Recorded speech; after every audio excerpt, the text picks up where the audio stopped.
It's Friday morning 4:30க்கு day start ஆகிடுச்சு. ஆனால் கோலம் போட மறந்துட்டேன். தண்ணி தெளிச்சிட்டு வந்து பூஜை ரூம் உள்ள போனேன்.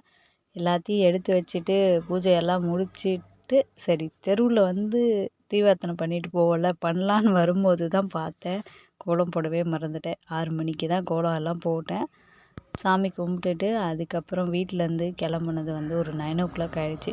குலதெய்வ கோயிலுக்கு போகிறதுக்கு 10 மணி ஆகிடுச்சு. பொறுமையாக தான் கிளம்பணும். ஆனால் பிளான் பண்ணது என்னவோ 7 மணிக்கெல்லாம் கோயிலுக்கு போயிட்டு 10 மணிக்கெல்லாம் வீட்டுக்கு வந்துடலாம் அப்படின்னு தான் பிளான் பண்ணது. பட் வந்து பிளான் சேஞ்ச் ஆகிடுச்சு. போனதே 10 மணி ஆகிடுச்சு. நான் வந்து பொங்கல் வச்சுட்டு இருந்தேன். அத்தையும் ஹஸ்பண்டும் வந்து மொட்டை போட போகிறேன்னு வேண்டிக்கிட்டாங்க. அதனால் அவங்க மொட்டை போட கிளம்பிட்டாங்க. நம்ம வீட்டில் ஒரு பானை வைக்கிறது தான் வழக்கம். சக்கரை பொங்கல் தான் பண்ணியிருந்தேன். ரொம்பவே நல்லா இருந்துச்சு. இத்தனை டைம் பண்ணுறத விட இந்த டைம் ரொம்ப சூப்பராக வந்துச்சு. ஏன்னா வந்து குலதெய்வ கோயிலுக்கு போயிட்டு 1 இயர் ஆகிடுச்சு. ஸோ லாஸ்ட் இயர் வந்து போகக்கூடாது அப்படின்றதுனால போகல. போன வாரம் பிளான் பண்ணோம். அடுத்த வாரம் வந்து அபிஷேகம் கொடுத்து பொங்கல் வச்சுட்டு போகணும்னு சொல்லிட்டு. பட் வந்து எனக்கு எப்போ கோயிலுக்கு வருவோம் அப்படின்னு அந்த திங்கிங்லேயே இருந்துச்சு. ஏன்னா அது ஒரு சந்தோஷமாக இருக்கும், நல்லாயிருக்கும் குலதெய்வ கோயிலுக்கு போகிறதுக்கு.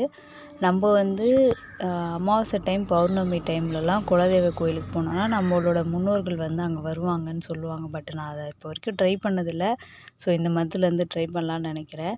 பொங்கல் எல்லாம் வச்சு முடிச்சுட்டு மாவிளக்கு வந்து அரைச்சி எடுத்துகிட்டு வந்துட்டேன்.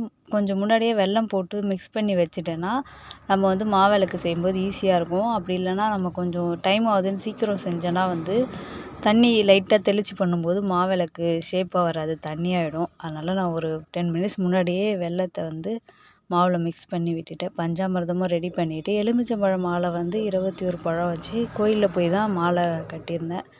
இந்த எல்லா வேலையும் முடிச்சுட்டு அபிஷேக சாமானை எடுத்துன்னு போய் உள்ளே கருவறையில் கொடுத்துட்டு அபிஷேகம்லாம் திருப்தியாக பார்த்துட்டு சாமி கும்பிட்டுட்டு ஒரு மணி போல் தான் கோயிலேருந்து கிளம்புனோம்.